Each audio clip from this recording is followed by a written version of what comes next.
नमस्कार बाटा मशला रान्नाघरे सबाइके स्वागत। आज के आबारो आमार बाटा मशला रान्नाघरे नूतन एक रेसिपि निये चले एसेछि आपनादेर सामने। पुरो भिडियोटा देखते थाकुन स्किप ना करे। आज के आमी बानाबो हेल्दी एक रेसिपि जा हलो काँचकला, पेঁপে, आलू, थानकुनि पाता और पटल और एकदम ज्यान्त बाटा माछ दिए एक तरकारी। चलुन ताहले शुरू करा जाक। आमी एखाने समस्त सब्जीगुलोके किन्तु खोसा छाड़िए निएछि। देखुन काँचा कलार खोसागुलो छाड़िए निएछि, आलू, पटल, पेঁপে। और आमी किन्तु एखाने पटलेर मध्य अल्प अल्प एकटू शिरा रेखे दिएछि। देखुन जेहेतु झोलेर जोन्नो ताई शिरागुलो एरकम अल्प अल्प करे रेखे दिएछि प्रत्येकटा पटलेर मध्य। ताहले झोले पुरो पटल एकदम माने नरम हये गले जाबे ना, गोटा गोटाई थाकबे। चलुन एबार सब्जीगुलोके केटे नेওয়া যাক। देखुन एखाने माछगुलो आमी परिष्कार करे केटे धुए निएछि और एखाने आमी सब्जीगुलो सब केटे निएछि।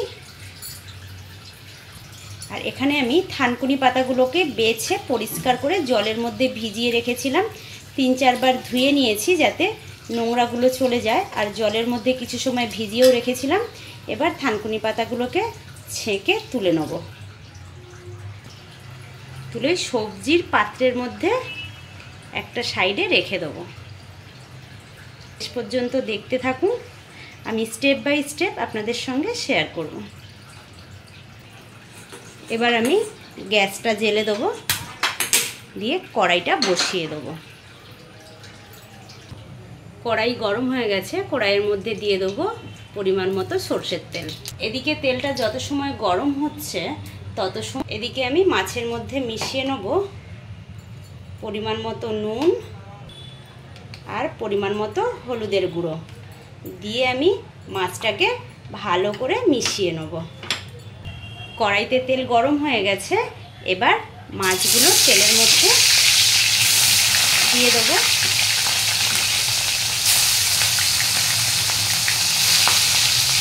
মাছগুলোকে ভাজার জন্য তেলের মধ্যে তুলে দিয়েছি।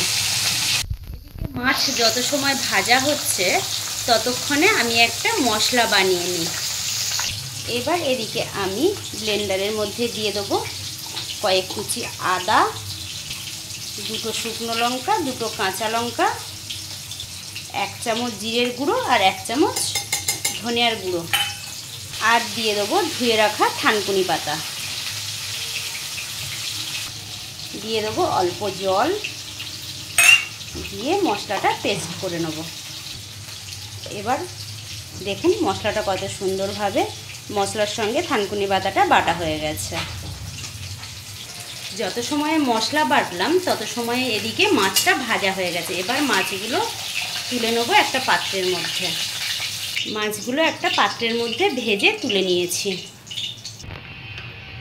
ওই একই তেলের মধ্যে আমি দিয়ে দেবো পেঁপে, আর দিয়ে দেবো আলু, পটল আর কাঁচকলা। সব সবজিগুলোকে আমি হালকা করে ভেজে নেব।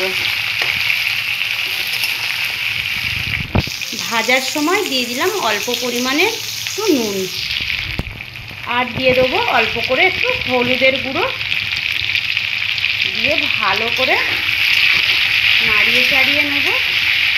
আর হালকা করে সব সবজিগুলোকে ভেজে নেব। এবার আমার সবজিটা ভাজা হয়ে গেছে, সব সবজিগুলো হালকা করে আমি এবার সবজিগুলোকে তুলে নেব। সব সবজিগুলোকে একটা প্লেটের মধ্যে তুলে নিয়েছি। ওই একই তেলের মধ্যে তুলে দেবো ফোড়নের জন্য তেজপাতা আর 5 ফোড়ন। এবার তুলে দেবো ওই বেটে রাখা মশলা আর থানকুনি পাতা বাটা।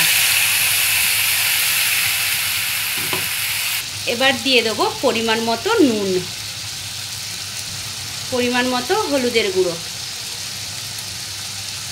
ভালো করে মশলা শুদ্ধ এই পাতাটাকে ভালো করে কষিয়ে নেবো নাড়িয়ে চাড়িয়ে। মশলা কষানো হয়ে গেছে, এবার দিয়ে দেবো ভেজে রাখা সব সবজিগুলো। আবারও একটু ভালো করে মশলার সঙ্গে ভেজে রাখা সবজিগুলো নাড়িয়ে চাড়িয়ে কষিয়ে নেব। এবার মশলার সঙ্গে সবজি কষানো হয়ে গেছে, এবার দিয়ে দেবো পরিমাণ মতো ঝোলের জন্য জল।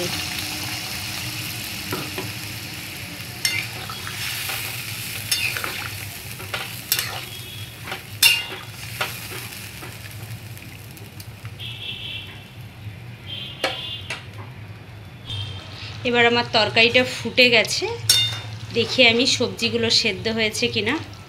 অ্যাকচুয়ালি সেদ্ধ বলতে বেশিরভাগই পেঁপেটা একদম সেদ্ধ গলে গেছে, আর আলু তো গলেই গেছে।